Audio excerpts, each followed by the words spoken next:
One of the things that happened in 1998, when I was going through this very tumultuous time with the bank, under a lot of stress and pressure, and I was seeing a therapist at the time, and he said, "Hey, listen, you're at the breaking point. Like, you're under a lot of stress here, kid." He said, "Why don't you go to Kripalu?" And Kripalu is an amazing yoga retreat center in the western part of Massachusetts in the Berkshire Mountains. They're amazing. They do about 34 or 35 million a year in peace, happiness, love, hope. And it's an amazing facility.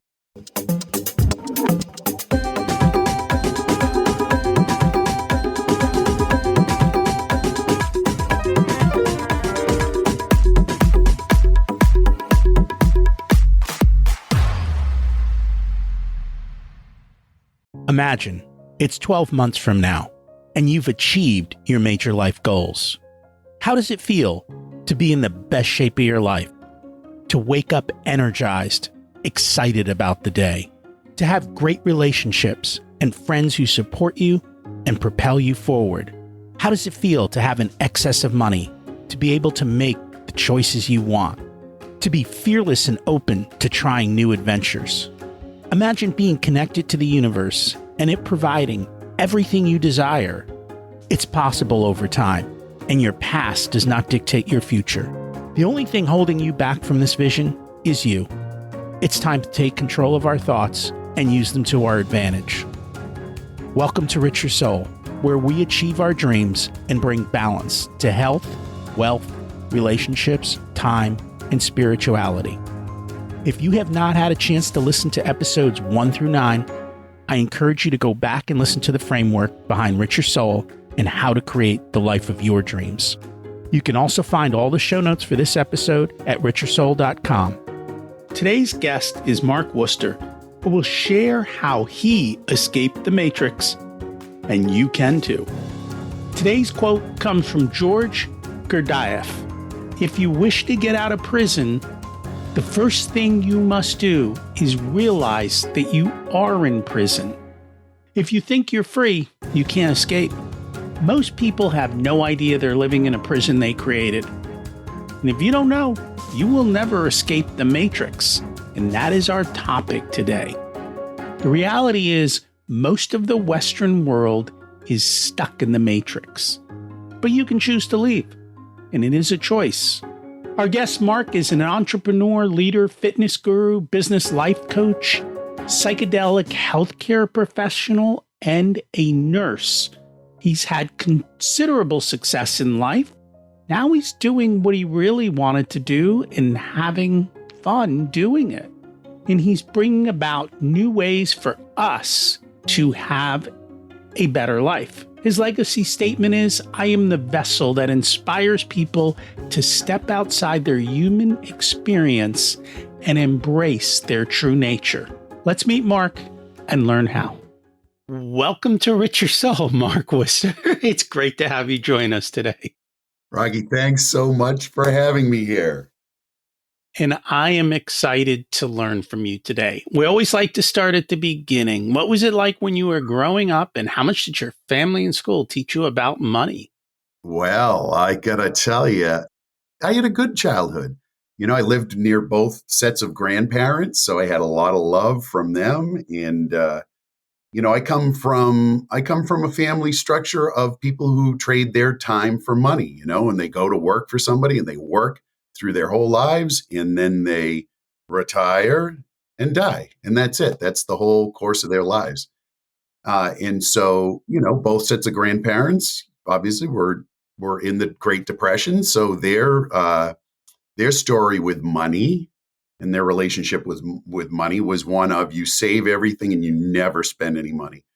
But that was one set of grandparents. The other set of grandparents spent everything, like every penny. They never saved a thing. They just they spent. So I had this really weird dynamic with money and this weird story that I've had throughout my life. And I've actually done a lot of work around it. Like I've attended Landmark Worldwide, which is like a human potential accelerator. And I did their programming off and on for 10 years. And they have these 10-week seminars online or in person, predominantly online now. And one of them's called, the money seminar. And it's about identifying really what is the relationship that you have, the story that you have with money. And mine has been one of kind of this crazy dichotomy of, you better save for everything, but, spend. So it's like spend and then feel guilty about spending. It was this weird dynamic. Really was. It's crazy. Now, those were the grandparents you were talking about. What about your parents? Well, my mother, her set of parents were the ones who raised six kids in the Depression. My mom was the youngest, and she was born in 1941. And so she inherited that story of you save everything. My mom passed away in 2019, and, she and my dad were not together. And she always wanted a new kitchen. Like, she loved to cook, and she wanted a deck on the back of the house. And she wanted these things. She wanted to travel. She did none of that. And she passed away, and she had a large sum of money in the bank that she left. I mean, she left it to the kids and the grandkids, but my gosh, like, that was her story. That was the one. And that's what my grandparents did, right? My grandparents, her parents, I swear to God, Rocky, I never saw them take a vacation that wasn't staying at home, working in the garden, fixing things around the house. They never traveled anywhere. They never went anywhere. They never spent any money. And they died and they had money in the bank. So, like, that was the story. And my father comes from a group who spent all their money, and he would have a new sports car every year or two. He would get on the whim and he would just find, and he had some magnificent automobiles. I'm a huge car buff because of, my dad. And he would have these new, exotic, beautiful sports cars. He never saved a penny. So, how did you balance that between mom and dad? Yeah. Well, that's the thing. It was the spend money on yourself and then feel guilty about it. Like, it was, and I think I did a good job even with that dynamic in play of saving enough money. I sold my company at the end of 2017, and I've basically, I wouldn't want to say I've been retired. I've been working on different things for the last 7 years, trying to figure out what my next path is, where I'm supposed to go. And we'll get into that. But, I had enough to do that. So yeah, it was a balancing act. It really was. And let me tell you, it's still a dysfunctional relationship with money. It's something that I work with, right? Something that I'm in recovery. Let's just put it that way. I'm a recovering, negative money story person. It's funny because people don't realize how much of this is handed down generationally. And you're talking about two generations of money programming. Yeah. And then it also kind of affects how you behave in your business. So in your case, you owned a business, and how much of that rolled into the business and the way you behaved inside the business? Well, I mean, I think it was a mirror image of how I operated in my personal life, right? I would spend money knowing that, you spend money to make money, right? But I would spend in a particular area and then try to have something to save on the other side. My business partner for that 30-year period that I owned this company was my brother, my younger brother. And so I sort of tended towards my father's side of, hey, let's spend and grow this thing. And he was totally on my mother's path story of, we will save every penny, and we will just, operate at a bare bones, and we will not spend any money on growing anything around here. So we had this dynamic in the business that it was contentious at times. And it's interesting because I think this has kind of been a real aha for me later in life, because growing up, you were always told the apple doesn't fall far from the tree. Like, if you looked at the parents, then the kids were going to be good. But growing up and looking back now, I'm like, you know what? That doesn't always hold. That's not true. There are certain things that may get passed down, but the reality is each kid is going to experience that situation through their own lens. And they may look at it one way, and the second kid might look at it a total opposite way. And you can't control for that. No, you can't. You can't. And that's really the world that I live in now. And what I do, in my professional life is I work with people on their programming and understanding where their programming comes from. And a component of that is, you get these generational programs that come down through your DNA. Literally, you inherit these stories from your grandparents and parents before them, and then you're in this world of your direct relationship with your parents and grandparents and people around you and the society that you grow up in, your culture. But then here's the fun part. It gets turned on and off in your experience, your direct experiences that you have. So you're right. So even though, we have these sort of similarity in programming at the base level, when we start to throw in those experiences and epigenetics comes into play, anything can happen, right? So, I mean, my brother and I are perfect examples of that. We come from shared DNA, we get shared history, but our experiences in the day to day and how we interacted with people around, and where we were in the family, right? I'm the oldest, and he is the youngest of the boys. So, our experiences of our grandparents was different. Our experiences of our parents were definitely different, and those around us. So all of those factors come into play and create this grand illusion of what life is. So how did the money go inside the business? Wow. Right. Yeah. I don't know. Maybe this is the time to tell my story of learning how to read financials. Sounds like the most opportune time. Yeah. So when I started the business, which is common in the United States because we have this great business ecosystem where anybody can start a business. It doesn't matter what training you have, doesn't matter if you have capital or not. I mean, you can start a business, and that's what we did. We started a business. We were both technicians in the field, and we decided we could do it better than the people we were working for, and so we opened our doors. And round about, I don't know, like 1998, we had made the Inc. 500 list twice. And we were in the middle of the pack. So we were doing well. We were maybe 4.5, 5 million in revenue. And we were maybe 40 people in the IT space. And so, our answer to, I had no business background. I had zero business training. I had no idea how to read financials. I just, I knew that I copied what other people were doing. And so we're flying high, we're looking good. And our answer to everything was, if we're having a problem, let's throw a person. We'd hire another person, we'd throw it at the problem. And then, that was the management, right? That's why we were 40 people. We probably could have been 4.5 million with 10 people, but we had 40 because we always had a problem, right? Anyway, the Bank of America, which we were with for quite a long time,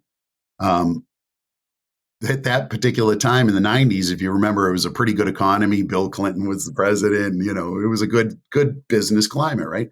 So they never checked our financials. Well, they came in 98 and said, hey, covenants on our line of credit are, you need to give us financials. We haven't seen them for a while. Let's take a look. I gave them to them. I didn't see any problem.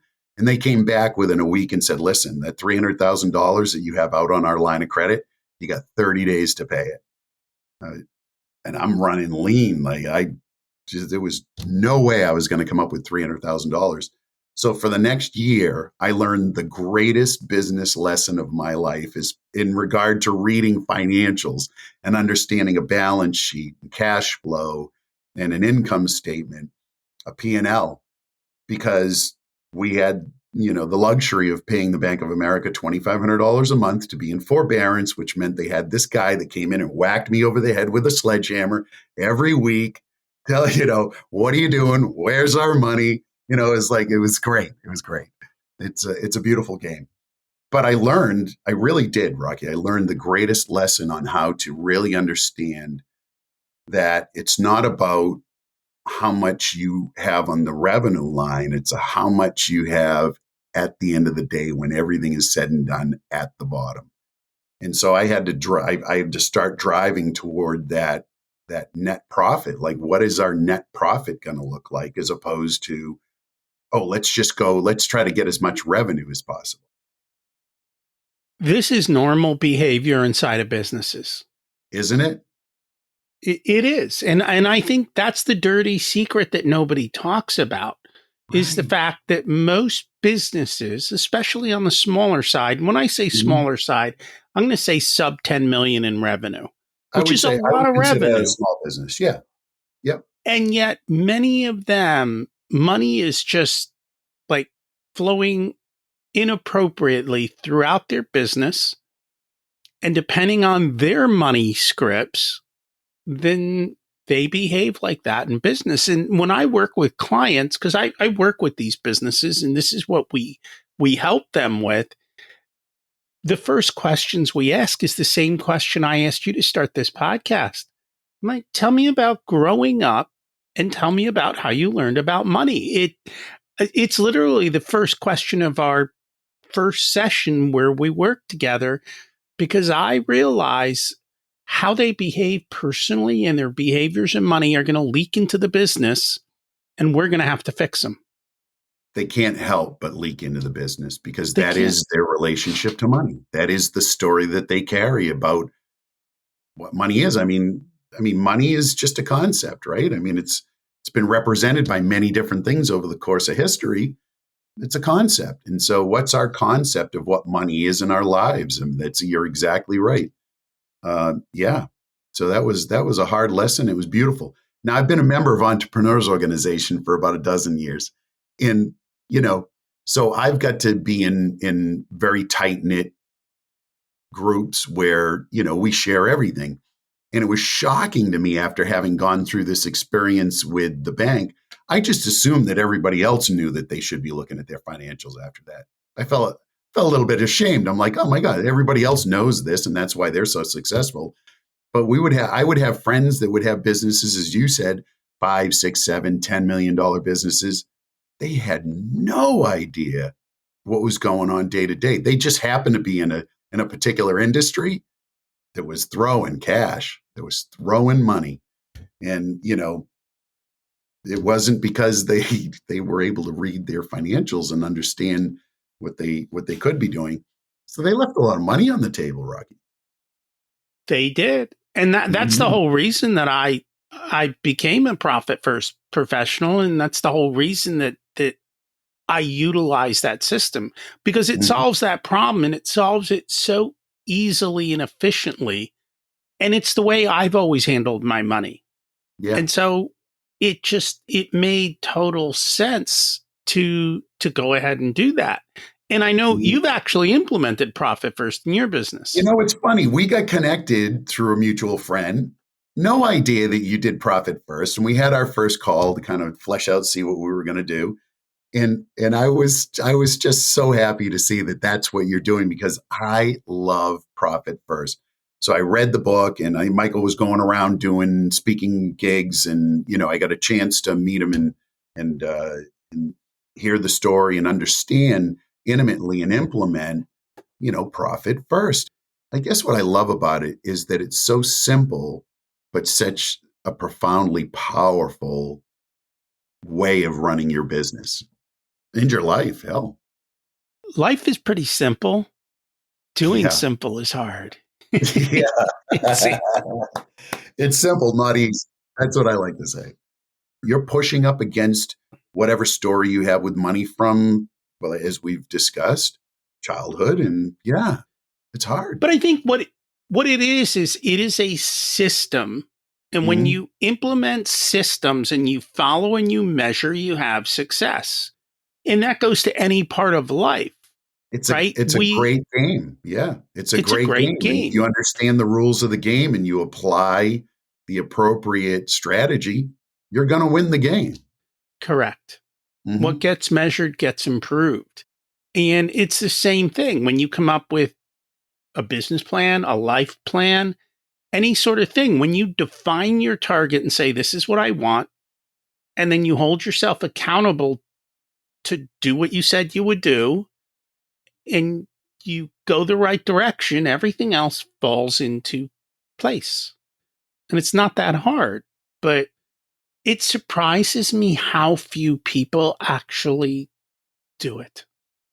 Well, there you have the greatest example of when we're programmed, and it's very hard. I went to a seminar once on change, and the speaker was the head of neuroscience at, I think, Dartmouth.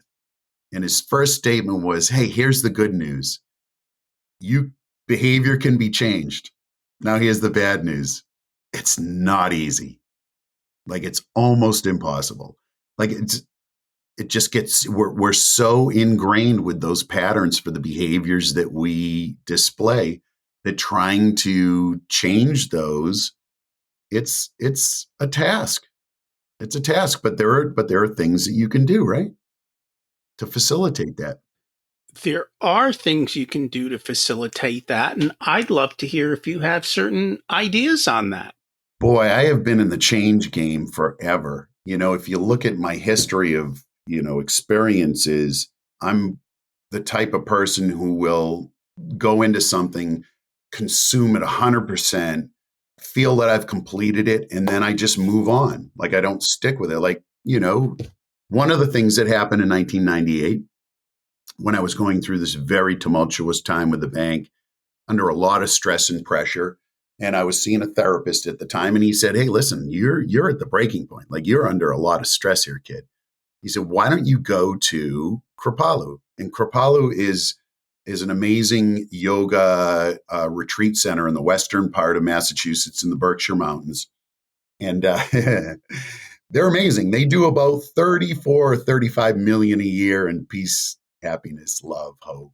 And it's an amazing facility. So I went there. He said, "Listen, I was there a few weeks ago on a retreat. You should go." Now, I've never done yoga. I know nothing about it. I trust this guy. So I said, "What the hell?" Of course, everybody in the business and family, they're all like, "Well, my God, you're like Nero when you're just fiddling while Rome is burning. You're going to go to this thing and spend money you don't have?" I said, "Yeah, that's what I'm going to do."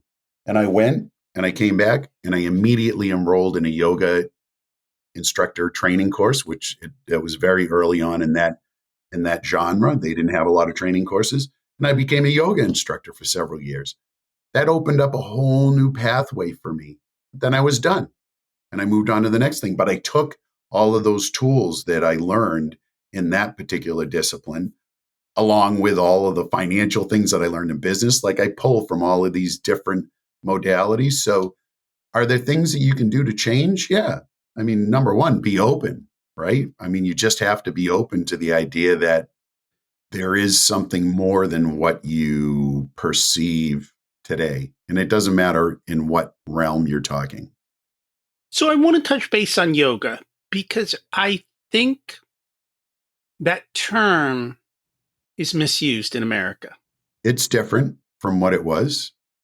Correct. But I think everyone thinks of yoga as exercise. True.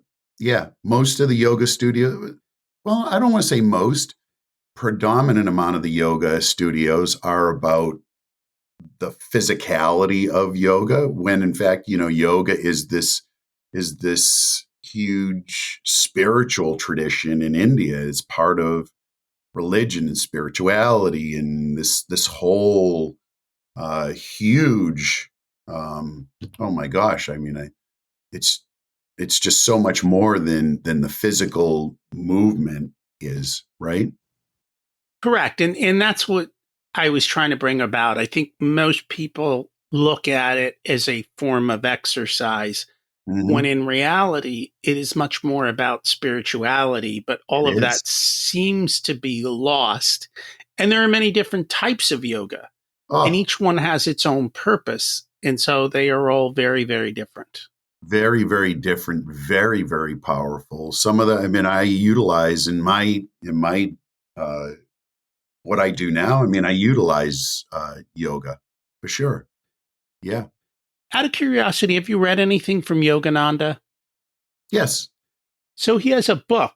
It's called The Second Coming of Christ, The Resurrection of Christ Within You. I don't know if you've ever heard of that one. I have not, but it makes so much sense. So in there, he goes back and he brings in the Bible a lot throughout this whole Mhm. part. And he's like, in the Bible it says my yoke is light, and he said no, they misinterpreted the actual wording. He says the wording might more so make sense to say my yoga is light. And so it changes everything. And that's what he does. He goes passage by passage throughout different parts of the Bible, and he's explaining the parts of the Bible that Christ talked to his apostles about, but never told the people. And it says even in the Bible clearly, it goes, the people are just going to get stories because they don't hear, they don't listen. Well, they don't understand. And they don't want to. No. Which comes back to where we started. Why don't people just do this? Because they don't want to. I mean, it's a pretty simple, it is pretty simple. Business is pretty simple. I mean, you can run a successful business if you do this and you do this and you do this and you do this. It's pretty formulaic. I mean, Profit First is a formulaic methodology of running your business, and it works. Oh, funny how that is. So is Traction, which I believe you're probably a... Oh, I almost became an EOS implementer back in 2016 when I knew I was going to be transitioning out of my business. I had implemented EOS in my business as well, and or tried to, and I just love the simplicity of that as well. You know, we have a lot of different tools. We have Scaling Up that Vern Harnish has been working with forever, and we have Traction, which is Gino Wickman and EOS. All of those offer a beautiful template on what to do. I mean, just do this. You know, it really is that simple. Just utilize these tools as they're laid out. And they even give you, isn't this a beautiful part, Rocky? They even give you examples of people who have utilized these tools and their businesses. You can't say that they're not successful businesses. They are. I know. I'm a big fan of all the tools. And I also know as much as I love EOS and as much as I am an integrator type person, I also realize that I have my lane, which I'm better at, and I'm going to stick in it. Right. And I'm not going to veer, and I'm not going to get excited and chase the shiny objects. So you are an integrator. I am. I'm going to chase that shiny object until I find another shiny object. I'm a visionary always. And I know that about me. Like, I have to have an integrator. Yeah. I have to. And my job in that role is to hold people like you down. Right. You have the rope around my ankle, right? You're the person who says, when I come in with my 20 great ideas, and listen, they are 20 great ideas. You're the guy who says, yeah, we'll do one, maybe two of these. The other ones, Mark, are really great. Those 18 can go over there into a box, and we'll open those up later. But no. And you know what? God bless you, because without that, I mean, it would be this continual running around and wasting of energy and time and focus. And I think that's a big part of it. It took me a lifetime to figure all of that out. Had I learned it sooner, but eventually you learn it, and it's all good. So you actually have a talk that you do for business people. I do. Yeah. Red pill, blue pill, right? Coming out of the matrix. Right out of it. And it is directly, a reflection of the matrix. My whole gig is, what I do now. When I left the business, I poked around. I tried to figure out where I was supposed to be. I got into the healthcare space. I'm actually a registered nurse. I have a bachelor's in nursing. I have a master's in medical cannabis science and therapeutics. I went down that path. And I've just, it's been a 7-year journey of trying to figure out where am I supposed to be. And I'm on this beautiful path in the psychedelic medicine space. And that, I like to call a holotropic, which is a term that Stan Groff, one of the pioneers in the psychedelic medicine space, coined in the 70s. And holotropic means moving towards source. So all of these tools move people towards source. and get us out of this programming, right? Because we're in these vessels and we get these programs, and it's what reality becomes for us, are the programs. When you can step outside of that, anything becomes possible, right? Joe Dispenza is doing amazing work utilizing his tools and what he has found, right? To help people to exit from these realities that are very set and concrete. And so I've got this talk that I do for EO and YPO and other organizations, corporations, and it's really around talking about, in the beginning, this fact that we are all in this matrix. So we're all the matrix of our own creation, right? That we have inherited and that we've created in our experiences. And then I transitioned to why these psychedelic tools these holotropic tools are so key and so important in helping us to exit that and to really access infinite possibility. If you think about it, in every moment, in every situation, there are infinite possibilities, but we live as if it's only what we see right here, right now. And it's not. It's infinite. So being able to step outside, utilizing these things, it's great. So I do an hour-long keynote about psychedelic medicine. I dive in, I give people what they need. They need to have information. They need to make meaning. So I give them all of the sort of the Western pharmacology behind how these things work. And then I give them sort of the story about how they've been used for thousands and thousands and thousands of years in a very sacred, spiritual manner by a lot of different civilizations. And then here's the beautiful part. After that hour-long keynote, we take a short break. We come back and we do an hour-long ecstatic breath work, which you're laying down on the floor and very comfortable, loud music, and a very, very structured breathing pattern. And everybody says yes to breath work, right? It's like, it's breathing. I do that every day. Sure, no problem.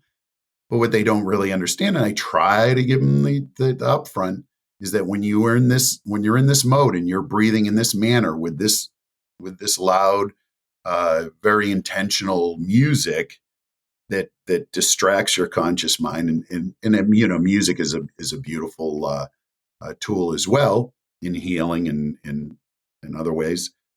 When you utilize that, you actually will have, many times people have out-of-body experiences. They have altered reality experiences. And, it's about accessing the subconscious mind that is the ruler of the roost. We like to think this conscious mind that we use all the time is really the one that's in control. Sad to say, that's not the case, folks. It's the subconscious that contains all of these things. And so it really is amazing, Rocky. And I feel blessed and honored to be able to travel the world and to have these opportunities to introduce folks just a little bit, give them a little bit of a taste of really what's available. And I think that, in the entrepreneurial community, and it's always about, well, how can I get better at making money? How can I get better at my company? But there's an undercurrent there now, I think, where, given where we're at in the history of the human species, with this pandemic that is sort of still trailing on, and AI and all of these things, there's an undercurrent in these entrepreneurial communities about maybe there's more. Maybe I'm missing something. Maybe there's a little bit more. Maybe we can hope for better.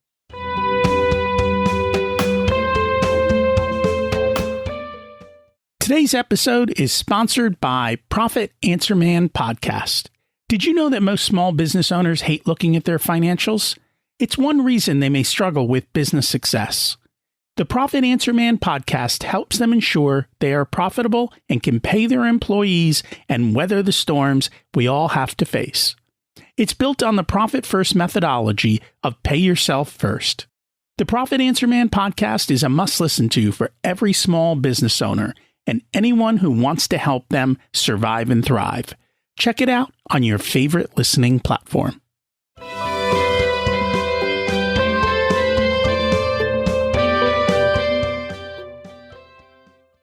Here's something. You got a second? Because this is a really cool story.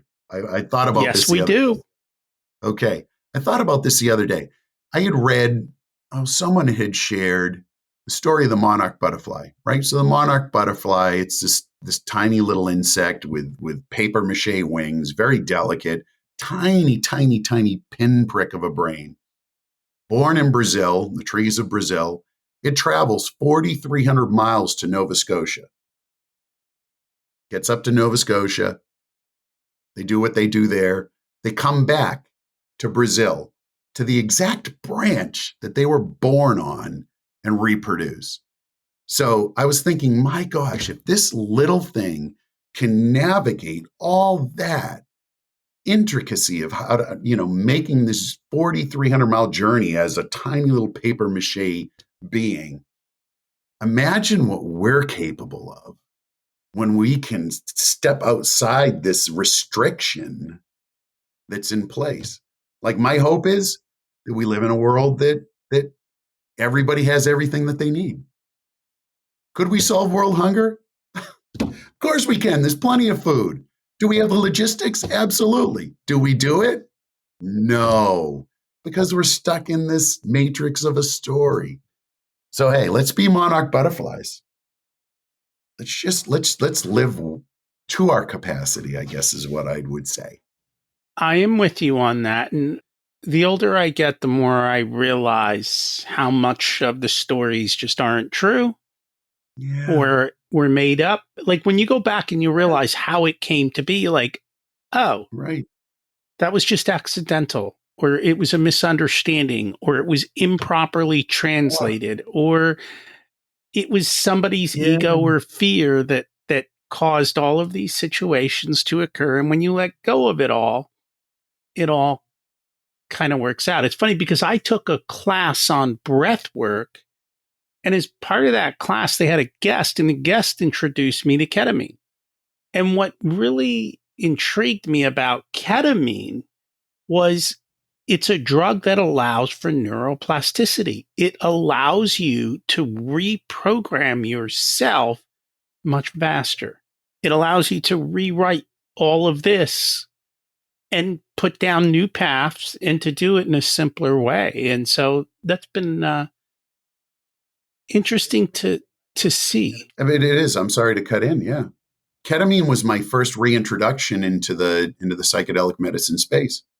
In having worked in that startup for a year and a half, and part of what I did is I worked with the chief medical officer in creating a 3-hour CME, which is a continuing medical education program for docs that we would recruit into the organization. So I got a deep dive on the sort of the nuts and bolts of the pharmacology around ketamine and understanding that, and having had ketamine experiences myself.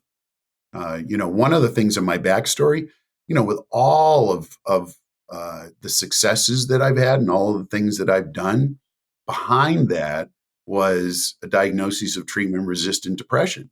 So I literally, Rocky, have had every medication that the pharmacology, the pharmacological folks could give. I've tried them all, and none of them worked for me until we got to ketamine. And ketamine just is such an amazing, powerful healing drug. And you're right. Ketamine can stimulate BDNF production, right? And have this enhancement of neurogenesis and neuroplasticity. It's beautiful. All of them, all of the tools that we use, the sacred medicines that have been here, the mushrooms and the ayahuasca, that have been used in indigenous tribes. When we look at it from the Western medical side and we try to unravel what they do, they all have this profound effect on changing the brain in a positive way. My friend Ronan Ayers from Johannesburg, South Africa, an EO member as well. An amazing, amazing man. And I owe him such a debt of gratitude for helping me along the path. After his first ayahuasca experience, he wrote this article called 40 years of therapy in 40 hours. And it really is, it condenses, in my experience, talk therapy, 25 years, like that, everything changed as soon as I used these other tools. Didn't, not to say that there wasn't value in all these years of therapy, but it was really about getting to the source of the matter, which I think we talked about this in our first thing, was behind all of my achievements, behind everything that I did, was a 5-year-old boy who wanted his father to love him. I had a story that my father didn't love me because of our interactions at a young age. Now, my father's still alive. We have the most beautiful relationship. And I know my father loves me like no other. But at that point in time, in his life and my life, we're in a place where that was the story that I got.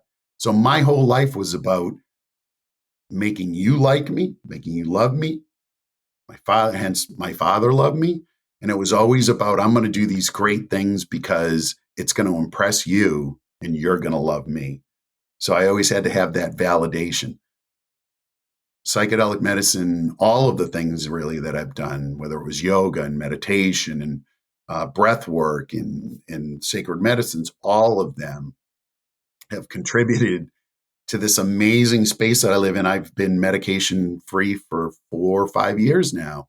And living in this space of, God, anything's possible. And if I told you some of the amazing things that have happened to me since then, oh man, crazy, beautiful. It's funny. I read psychology books just to learn and understand. And all of them, to me, are parenting books. And they all come down to one simple little principle, which you've kind of said, which is, I am enough. Which the second part of I am enough is then I am loved. And the question always comes down to, whose love did you crave? Is it your mother's or your father's? Yeah. And when you can overcome that and just realize that more often than not, especially at the age of 5, it's a misunderstanding. We're in a of theta situation. brainwave state, right? Yeah. Bruce Lipton, if you've ever heard any of his stuff, he Right, talks about biology of belief. Yeah, right. So Bruce talks Yes. about how up to the age of 7, really, we're in this theta brainwave state. It's like being in a hypnotic state. And when you're in hypnosis, when you're under hypnosis, and I've used hypnosis as a tool to quit smoking and do these other things, very powerful. When you're in a hypnotic state, you just take in whatever is out there as belief, as truth. There's no filter for analysis. And so when we're that young, before we have all those experiences, we just take it in. So for that first 7 years, so important. Like I say, if we really want to solve the world's problems, it's like 0 to 2, the human being has to have an unconditionally loving person in their life. Doesn't need to be father, mother, whoever. One unconditional loving person who meets their needs in that time period.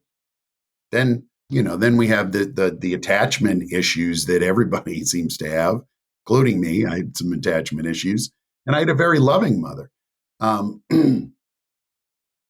Those go away, right? Those go away. And that's at the very root of interpersonal issues, whether it's business, romantic. There's so much that we can do when we understand how we end up becoming who we are. So the Chinese proverb is, show me the boy of 7 and I will show you the man, which comes back to what you're talking about. Scientifically, it is that 0 to 7 age where the programming begins and locks in. And many times the money stories might be created there, or they might be created in the second stage. But in 0 to 7, what the child needs is safety and love, nothing else. And it's also in that that age that if you're smart, you can massively program a child. What I mean by that is a child can learn 3 languages and be fluent in them, and you don't even need a teacher, right? That's why kids who are exposed to language early can pick all of that up. And so I think what happens is too often we're not teaching kids at a young age. We have as a society stopped doing that. And then it's that second age is about 7 to 13. The third age is 13 to 18, 21, wherever it is. Each stage has a different way of working and has different things that need to occur during those stages. And if you understand them, it becomes very easy. Again, everything is understand the simple steps and everything becomes easy. A lot of that actually is explained in a book called The Well-Trained Mind, which is about how to teach kids and when. And what I've learned, because I read across different things, so I can read Bruce Lipton and go, oh, this is the science, and the well-trained, oh, this is the psychology and the education. Like they all overlap. Everyone's doing it within their lens of their speciality. But when you can find the universal truths, they all stack on top of each other and they all come back to the same core types of things. And when you can figure that out, then everything becomes easy. Just people don't want to listen to it. And I don't worry about it. Pain's the great motivator, brother. Pain is the great motivator until we're prompted by sitting in our pain. Maybe we're just like our finances aren't good. We live paycheck to paycheck, or maybe we have everything that we always wanted, but there's this sense of, God, is this all there is? It's just not satisfying. Whatever that pain motivator is, that's what I spend my time doing, is really taking people back to that 0 to 7, figuring out what happened, helping them to identify what happened. And once they have a sense of how the things occurred and how they're manifesting in their life now, well, then we can utilize tools like breath work and sacred medicines to kind of unravel that. But it's such a beautiful thing when people understand how, in their interactions early in life, the current situation got created. Because it always is, like you say, the Chinese proverb, show me a man of 7, show me a boy of 7, I'll show you a man of whatever age. Yeah. It's interesting. So I want to talk about your legacy statement. Yeah. It says, I am the vessel that inspires people to step outside their human experience and embrace their true nature. And I almost feel like you've touched on this in what you were just saying. Yeah. But I'd love for you to kind of expand beyond that. So I worked with a lot of coaches. And one of the things I figured out early on when I had some of my harsh business lessons like the bank in 98 was that, maybe I can seek some people who have some experience, who has some wisdom, some knowledge, and help them, help me to figure out what's going on. I've had some amazing business mentors, and really, truly blessed. I mean, one of my greatest friends and business mentors is a guy named Dave Preston. He's a retired president of Gillette. How does that happen? Like, I'm just some kid from Massachusetts running this little, small business. How does that happen? Because I was open to it, and I have friends that introduced me, and I just knew that Dave had some amazing things to share with me, and a lot on the spiritual path too. So I've had mentors in a lot of different areas. I had a coach in the beginning of like 2012, 13, 14, when I was just in this thing. And his name's Elix Sintron. He's a great coach.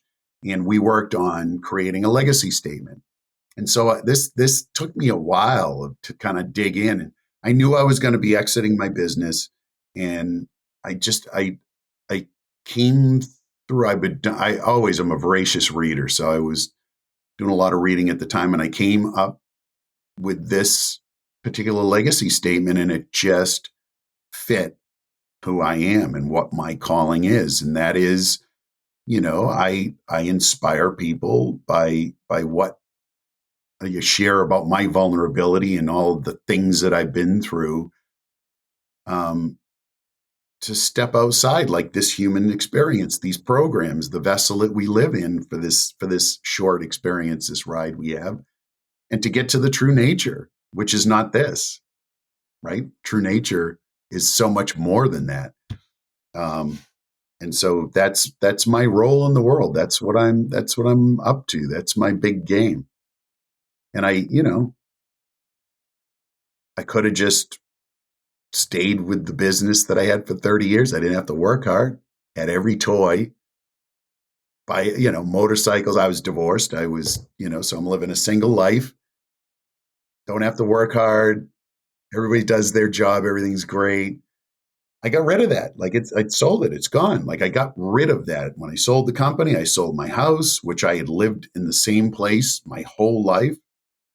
Exited that, sold the motorcycle, sold the boats, sold all that stuff. And I live a life now.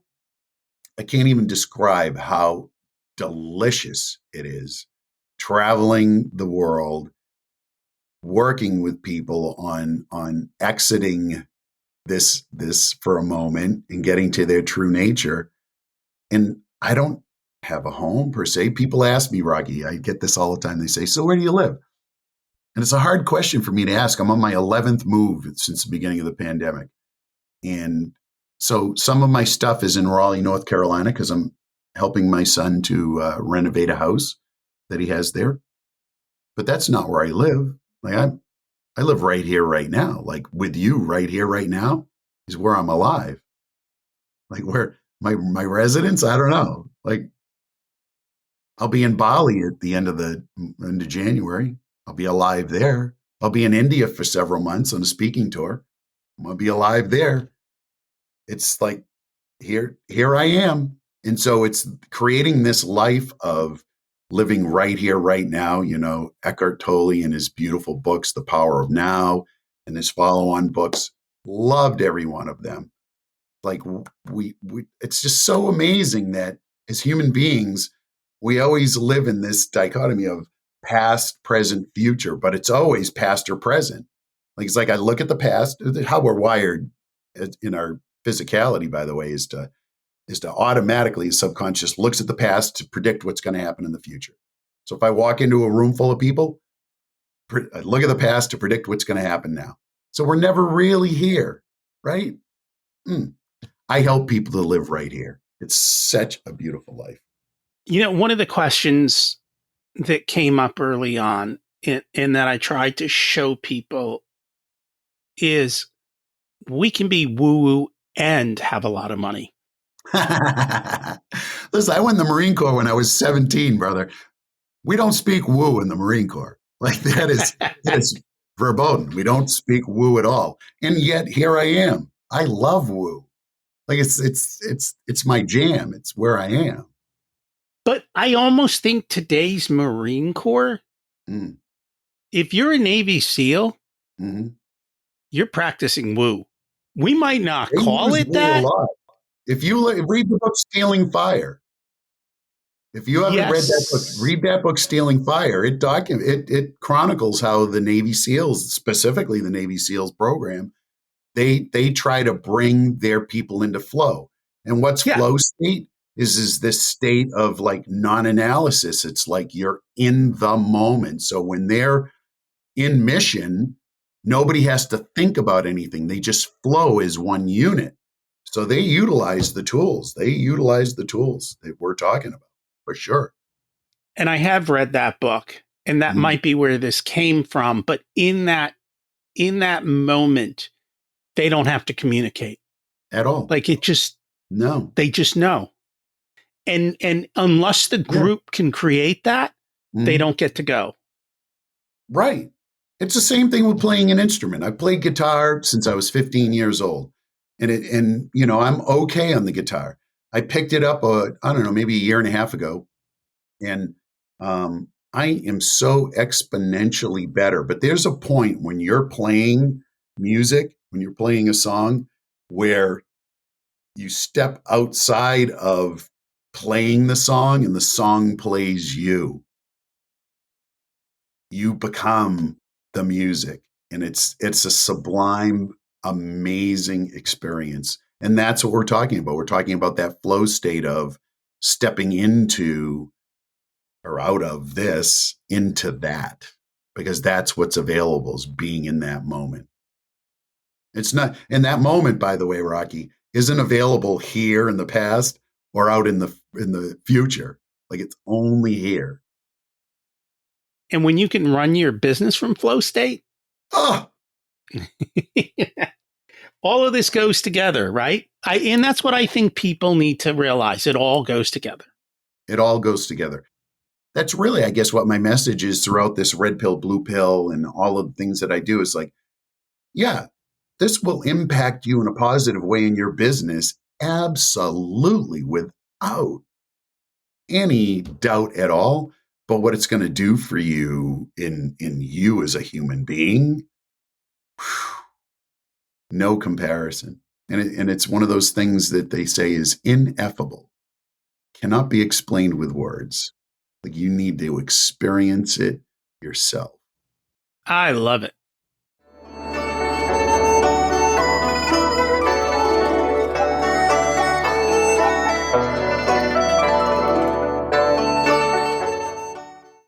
It's time to learn the secrets of life. What's your secret to living an abundant life? Trust. Trust in what? Trust in the universe. Trust in a God. Trust in just trusting that.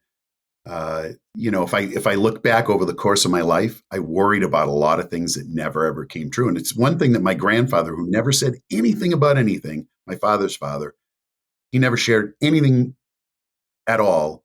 When he was in his 80s, he took me aside and he said, listen, I just got to tell you one thing. I worried about stuff that never, ever came true, and I wasted so much time.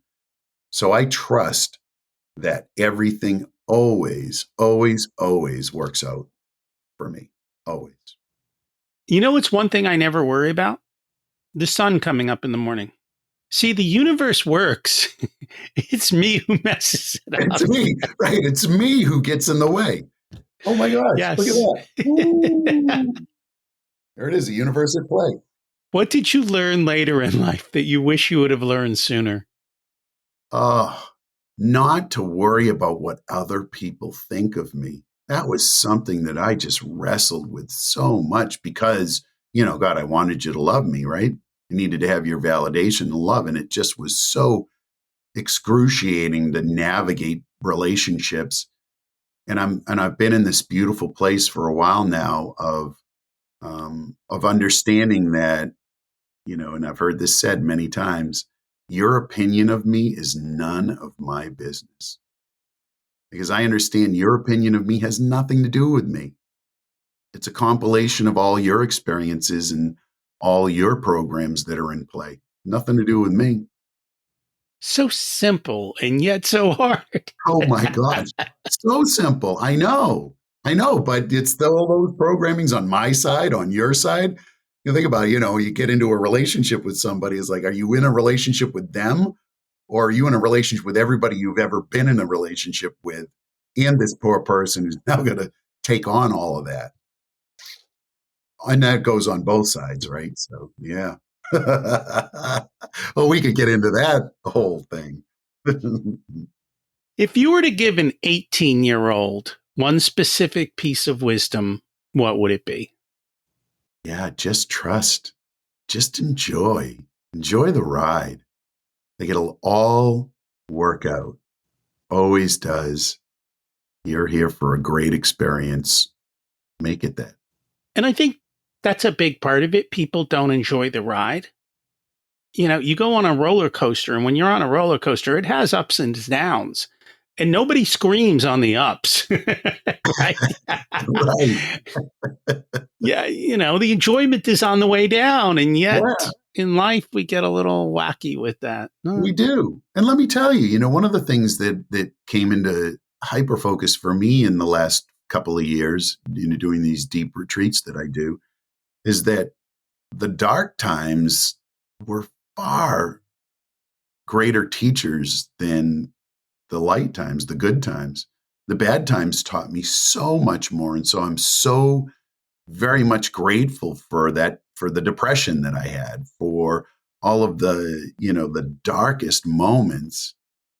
They really moved me into different places in life that I never would have gone had I not felt that pain. So, yeah, so grateful for that. Makes a lot of sense. If people would like to learn more about you and what you do, what is the best way for them to do that? Well, I'm on all social media. Out there is Nurse Mark. So the official Nurse Mark on Instagram, Nurse Mark on Facebook, and website is nurse-mark.com. And I'm getting ready to launch a community called The New Mysteries. And it is around really stepping outside of this vessel.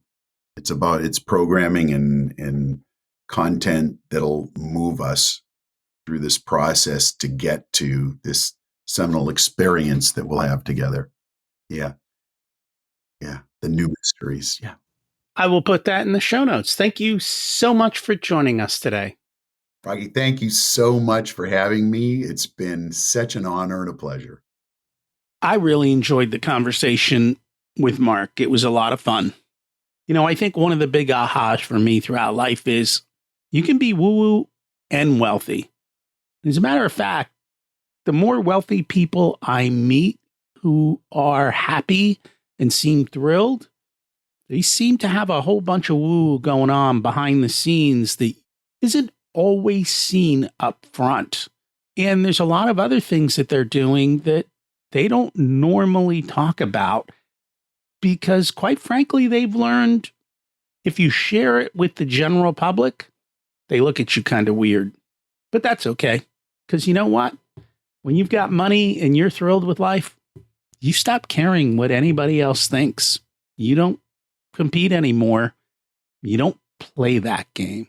Hey, do you know someone who would enjoy today's episode? Would you do me a favor and share it with them? I'd appreciate that. Next week, we've got on Scott Ritzheimer, and he is going to talk about how to evolve as a business owner. Each stage requires us to be a different person and use different skills. And so he'll take us on that journey. Thank you so much for listening. Have an abundant week.